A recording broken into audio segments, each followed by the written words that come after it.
Nenhum dirigente comunista da América teve uma vida tão trágica e portentosa como Luiz Carlos Prestes, herói militar e político do Brasil. Sua verdade e sua legenda ultrapassaram há muito tempo as restrições ideológicas, e ele se converteu em uma encarnação viva dos heróis antigos. Eu nasci em Porto Alegre. Meu pai era grandense, minha mãe também, né? Com 6 anos de idade, minha mãe transferiu a residência aqui para o Rio.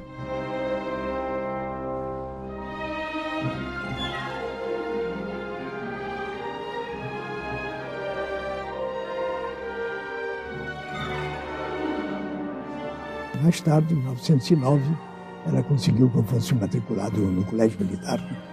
Eu já era órfão, meu pai tinha morrido em 1908.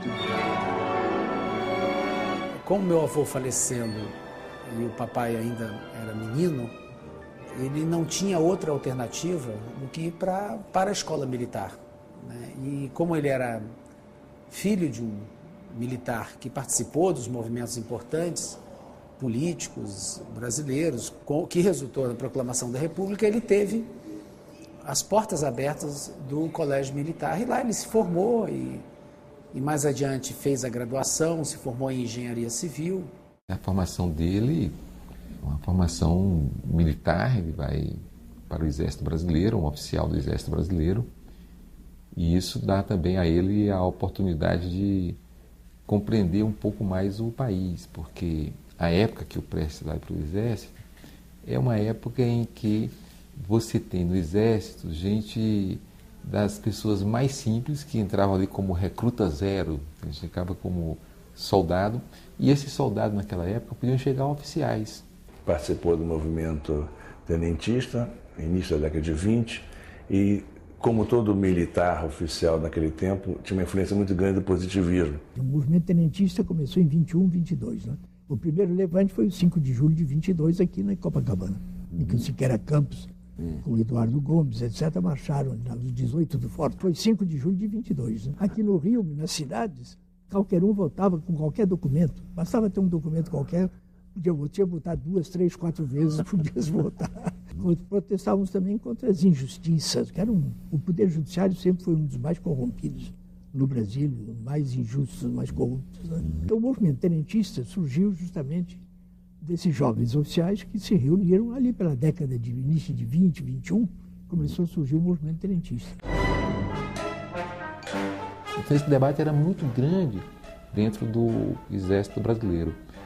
E os oficiais do Exército, uma parte desses oficiais, eles estavam inconformados com a condução do país e reagiram a isso fortemente, não só com o levante do 18 de Forte, mas com vários episódios dos militares contra a política de subordinação do país, de entreguismo que se vivia no país, do setor financeiro internacional que praticamente dominava as finanças do Brasil. Prestes ainda nesse período estava mais alinhado à ideologia tenentista, ou seja, tratava-se de acabar com a ordem oligárquica, chamada República do Café com Leite.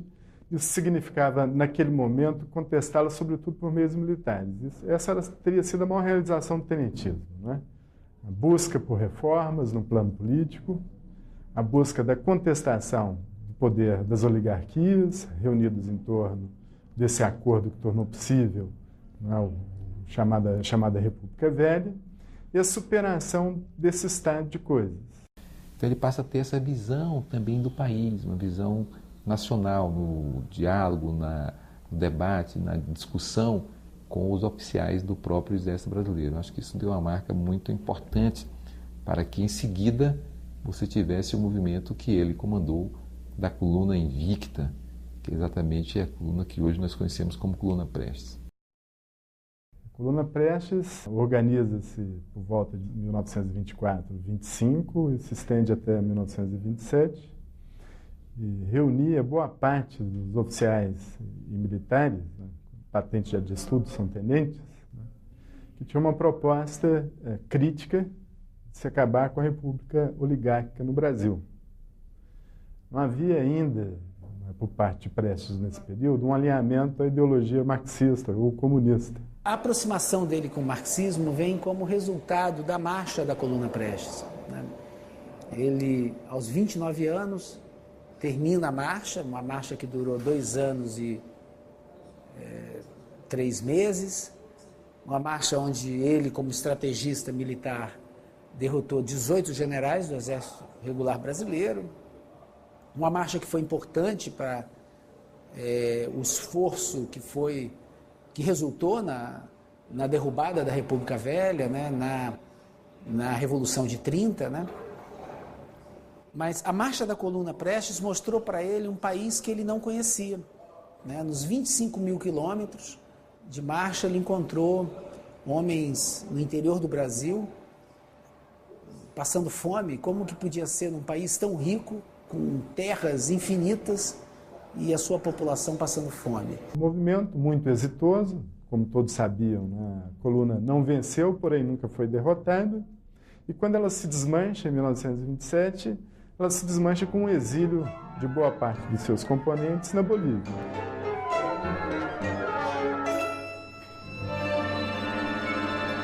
Ele se refugiou na Bolívia e aí que ele teve contato com o dirigente do Partido Comunista, que era o Astrogildo Pereira. É nesse momento que ele vai se aproximar dos livros marxistas.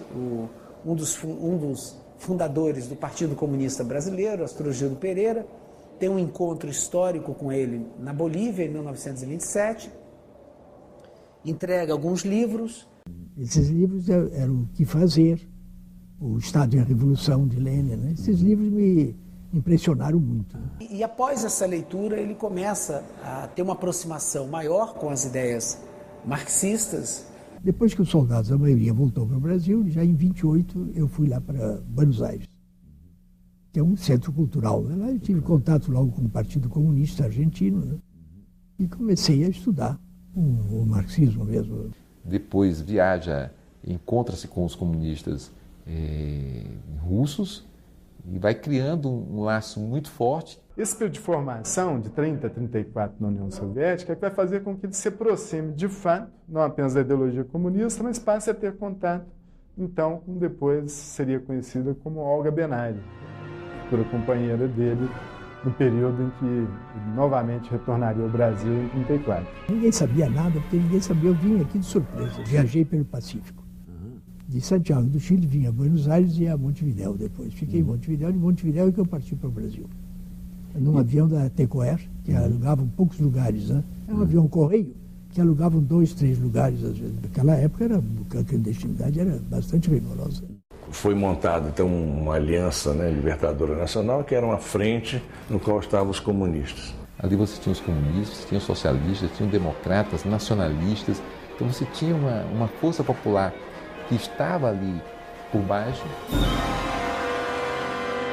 Os comunistas passam a se organizar de forma cada vez mais sólida, junto ao movimento operário propriamente dito, e com a perspectiva já de organizar a revolução comunista, por meio de um golpe militar, né?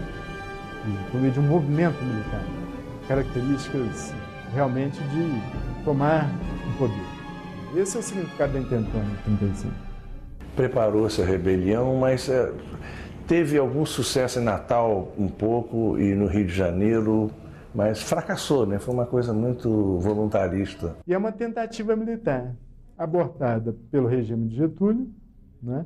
Que reprime a intentona de forma bastante violenta, né? Muitas vezes sacrificando vários de seus líderes, colocando os comunistas numa situação de ilegalidade e prendendo muitos dos seus militantes, né? Então, algo que parecia com grandes possibilidades resultou também num enfrentamento difícil e num isolamento que levou o Partido Comunista a ser perseguido duramente. Nós já estávamos na clandestinidade, mas a nossa clandestinidade então ficou mais dura. Então, estava se preparando ali de 34 a 37, né? Aquele contexto que tornaria mais factível o golpe de 37 com a implantação da ditadura do Estado Novo. E esse é o contexto, segundo, da ação política de Prestes, da sua prisão, junto com Olga Benário, e depois das circunstâncias que levaram o regime de Getúlio, né, a deportar Olga Benário para o regime nazista e a prender Prestes, né, de 37 até o fim do Estado Novo, em 45. Minha mãe, Olga Benário Prestes, né, foi presa junto com meu pai no dia 5 de março de 1936, aqui no Rio de Janeiro, pela polícia de Filinto Miller, isso ainda antes do Estado Novo, em 1936. Pela manhã, toda uma tropa muito grande que invadiram a casa e não tinha defesa mesmo nenhuma, estávamos ainda deitados, né? E assim como estava, de chinelo, de pijama, me arrastaram, né? Queriam, naturalmente, massacrar ali mesmo, mas ela se atirou entre os policiais e eu, e eles vacilaram em matar uma mulher assim friamente. Ela chegou à sala 4, que era a nossa detenção naquela ocasião. Foi uma sala do pavilhão dos primários e foi transformada em prisão feminina.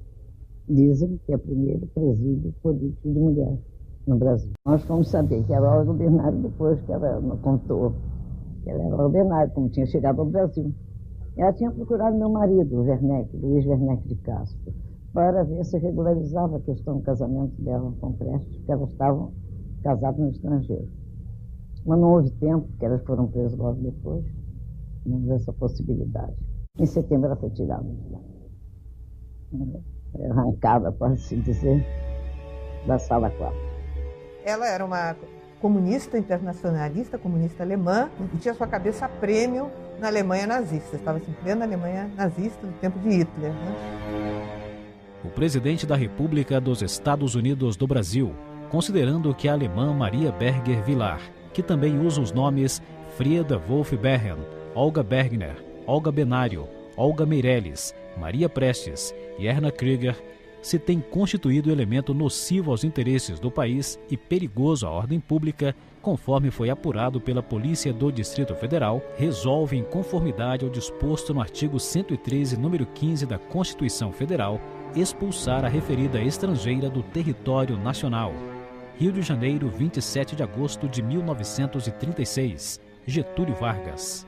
Foi extraditada por Getúlio Vargas, sem nenhuma culpa formada, não havia nenhuma acusação contra ela, e dessa forma ela foi, na calada da noite, extraditada para a Alemanha, onde, num navio cargueiro, com ordem de não parar em nenhum porto europeu. Foi direto do Rio de Janeiro a Hamburgo.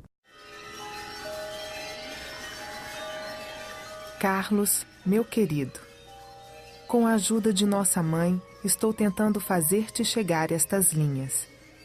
Lamentavelmente, só me permitem escrever em alemão, sendo necessário, portanto, que te contentes com a tradução de minha carta. Antes de tudo, quero falar-te da nossa pequena. A Anita Leocádia tem agora mais de 4 meses. Ela se desenvolve muito bem. Externamente, ela é uma mistura de nós dois. Tem cabelos castanhos, tua boca e tuas mãos. Seus olhos são muito grandes e azuis, mas não tão claros como os meus, antes de um azul violeta. O mais lindo é o seu sorriso. Ela pode sorrir tão bem que a gente esquece todo o mal deste mundo. É verdadeiramente surpreendente que, após tudo o que passei, a nossa filha esteja tão bem. Sem dúvida, isso se deve em grande parte ao fato de eu a amamentar. Enquanto eu puder fazê-lo, poderá ela ficar comigo, pois estamos no hospital de uma prisão de mulheres. A pequena Anita Leocádia envia muitos beijos ao seu papai. Eu te abraço de todo o meu coração. Tua Olga. Tratava-se de um bebê, né, de uma criança, né, que tinha nascido nessas condições, né, e que corria o risco de ser entregue, né, a um asilo nazista. E no asilo era porque minha mãe tinha maior pavor, né? As crianças perdiam o nome, viravam um número. Quer dizer, uma criança muito pequena, assim, de meses, de 1 ano, né? Passados os anos, como é que vai localizar essa criança, né? Muito difícil. Mas a campanha internacional, liderada pela minha avó paterna, Leocádia Felizardo Prestes, uma mulher muito corajosa, que nunca tinha participado assim, diretamente da política, se deslocou para Paris e percorreu toda a Europa, diversos países europeus. Sem dúvida que esse movimento foi importante, não só para salvar a minha vida, embora não tenha conseguido salvar a vida da minha mãe, né? Melhorou as condições de carceragem do meu pai. Foi a força da campanha que levou a polícia aqui do famoso, famigerado Filinto Miller a permitir que Luiz Carlos Prestes se correspondesse com a família.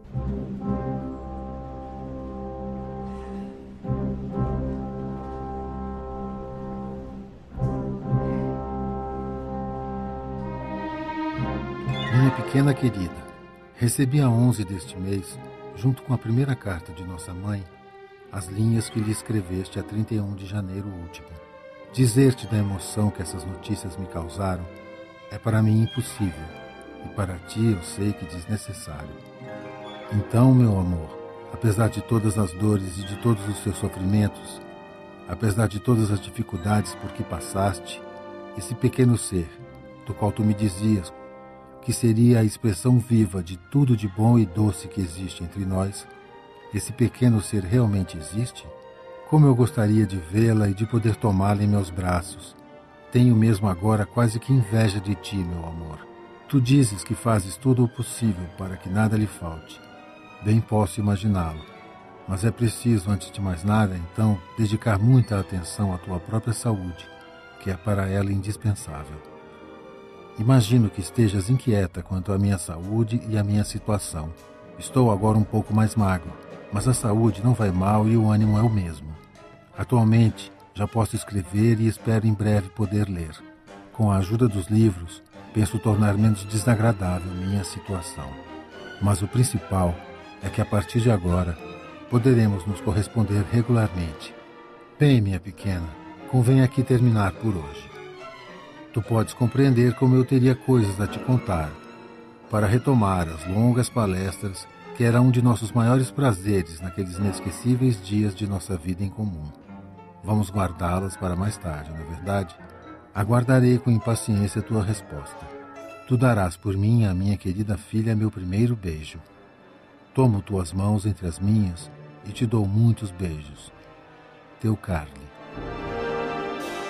Nós chegamos à Alemanha 21 de janeiro de 1938, já com a informação que iam nos entregar a Anitta, né?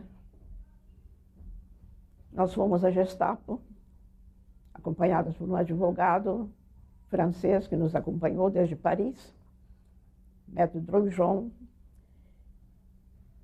E lá na Gestapo, minha mãe e eu pedimos, por favor, por tudo quanto havia, que nos permitissem que a Olga nos entregasse a Anitta, pessoalmente, para que ela avise que a Anitta passava dos braços dela para os braços da avó.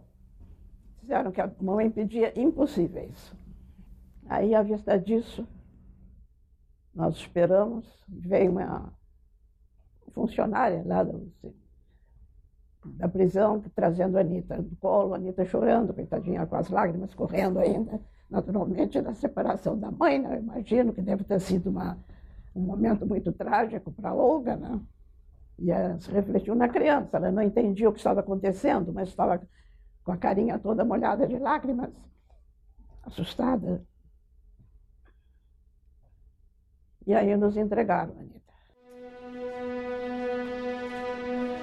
Depois ela foi para os campos de concentração, né? Depois que eu fui retirada de lá, ela foi transferida para vários campos de concentração. E foi terminar numa câmara de gás, né?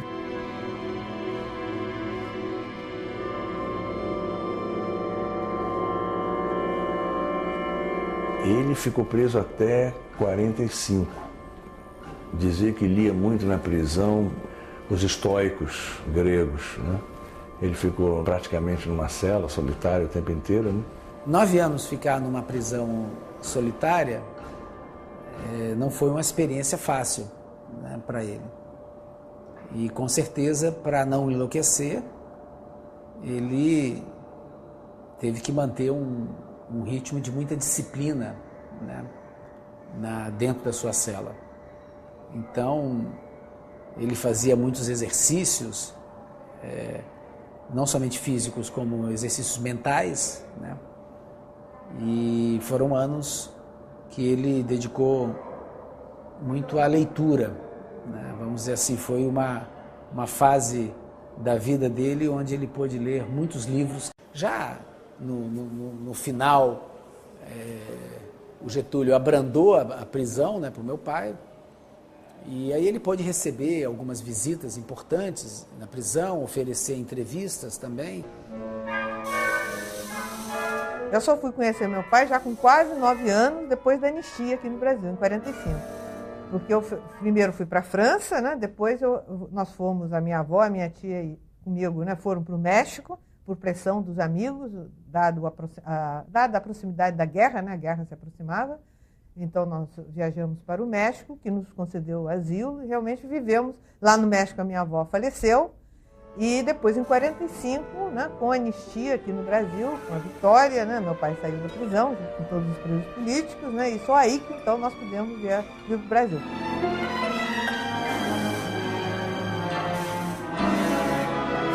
Ele faz parte de uma experiência muito importante no Brasil, que é a Constituinte de 46, é eleito para Constituinte, depois é eleito para o Senado, com a maior votação para o Senado daquele período.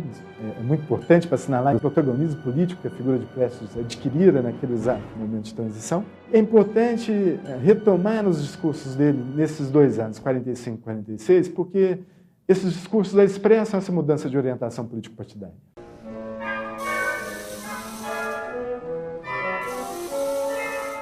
O povo te saúda, Prestes, com suas pequenas lâmpadas em que brilham as altas esperanças do homem.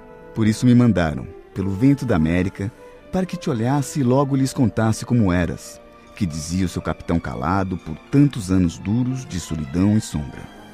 Vou dizer-lhes que não guardas ódio, que só desejas que a tua pátria viva, e que a liberdade cresça no fundo do Brasil como árvore eterna.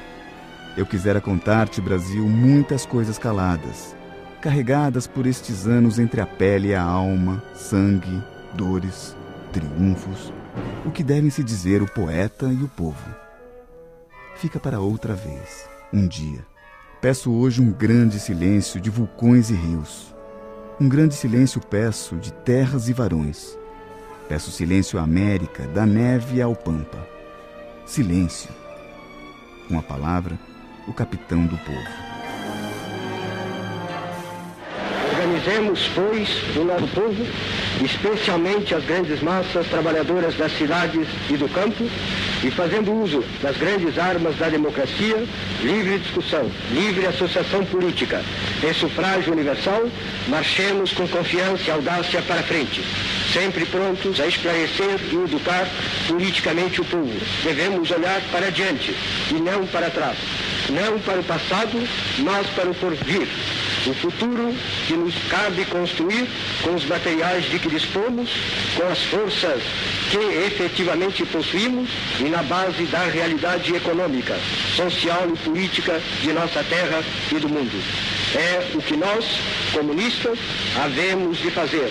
Havemos de fazer com o apoio do povo e, mais particularmente, com o proletariado de São Paulo.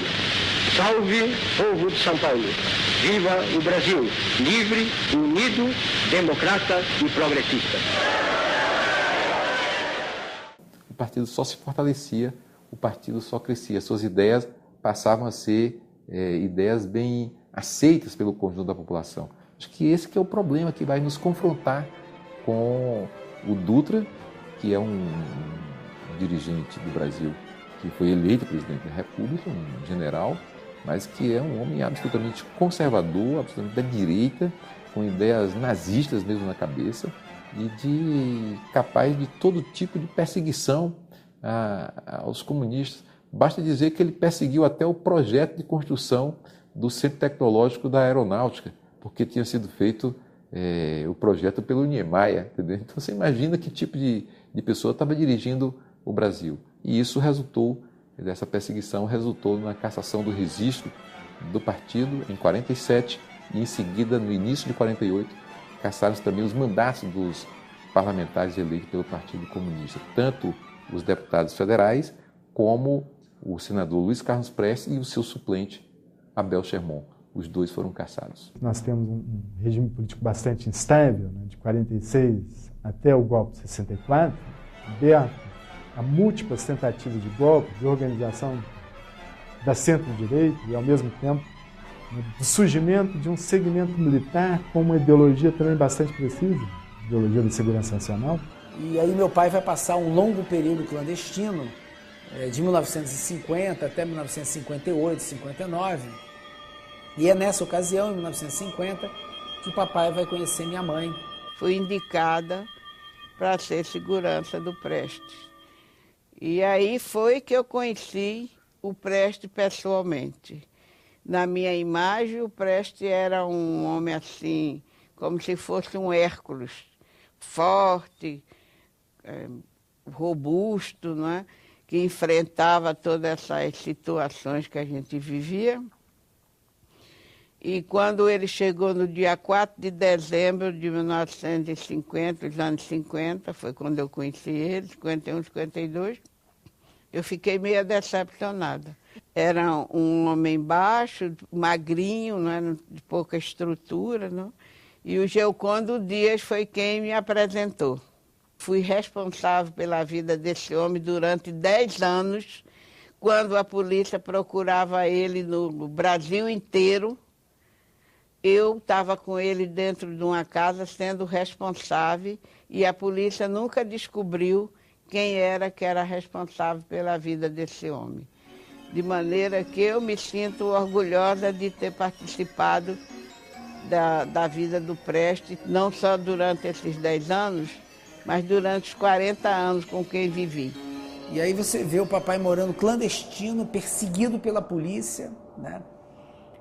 Tendo que ter todos os cuidados necessários para poder ter uma vida como cidadão. E nesse momento ele não somente casa, como ele se propõe a ter filhos, criar essa família enorme que todos nós hoje somos, né? Tenho 9 filhos, 25 netos, 12 bisnetos e continuo batalhando para que o povo brasileiro viva livre, participe de uma democracia independente e lute pelas suas conquistas. Nós vivíamos de ajuda partidária. O dinheiro que a gente recebia era certinho para as contas que a gente precisava. Você não tinha consumismo para você gastar.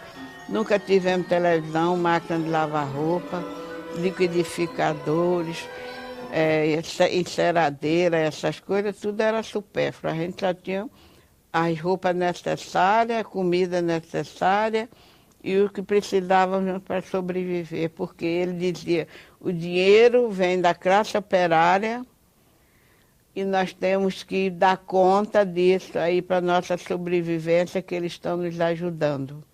De 58 até 64, o partido chegou a crescer um pouco, né?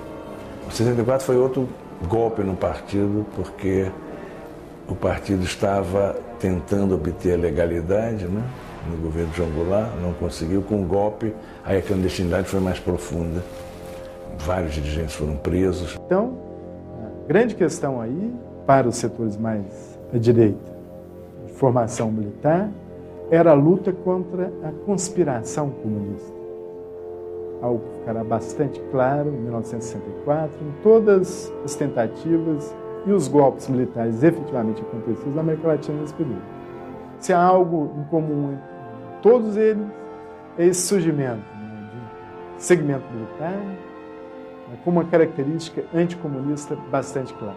É bom ver um pouco a conjuntura da implantação da ditadura militar no Brasil. Primeiro, aí, que é o dia seguinte ao golpe militar, resulta exatamente na cassação de direitos políticos de muitas pessoas e a cassação de mandatos. Direitos políticos entra Prestes, que não exercia mandato naquele período, tendo seus direitos políticos cassados. Né? A sua atuação junto ao PCB dará o argumento necessário para que a ditadura militar entre com um processo contra a justiça militar e, consequentemente, né, passe a considerá-lo como inimigo público a partir de 66. Moramos na clandestinidade sempre em São Paulo. Então eu morei na Lapa, morei no Brooklyn, morei em Moema, morei na Bairro da Saúde, no Jabaquara, morei também em Diadema. Em todas essas casas que nós moramos, ele tinha um canteiro de verdura, que ele gostava de trabalhar com a terra, achava que era higiene mental trabalhar com a terra. Ele fazia um canteiro, uma horta, com couve, com cebolinha, com salsinha, com pimentão. Ele trabalhava todo dia, além de um canteiro que ele fazia de rosas. Aí chegava, se você cismava que tinha alguém observando a casa, você tinha que deixar aquilo tudo para trás e não levar nada. Só saía mesmo com a roupa do corpo.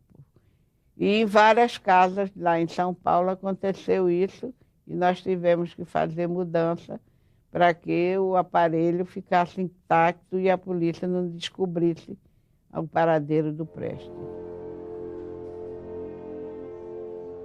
É necessário considerar que o regime estava organizando seu aparato repressor até que esse aparato repressor representasse uma ameaça de fato à presença de Prestes aqui na condição legal. Isso acontece precisamente a partir do AI-5 em 68. De forma que quando ele se exila na União Soviética em 1970, é evidente, as condições de permanência dele aqui eram extremamente inseguras.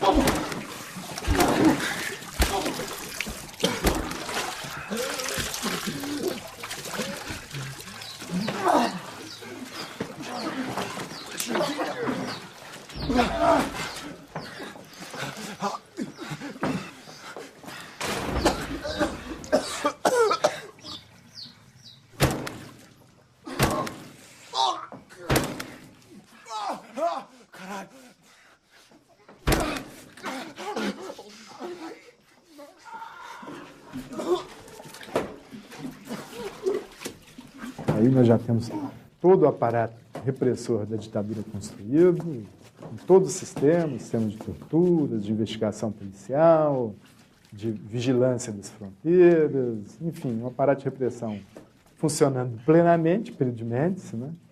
É o auge da ditadura militar do ponto de vista da organização do seu aparato repressor, os doicóide, polícias e exércitos conciliados, né?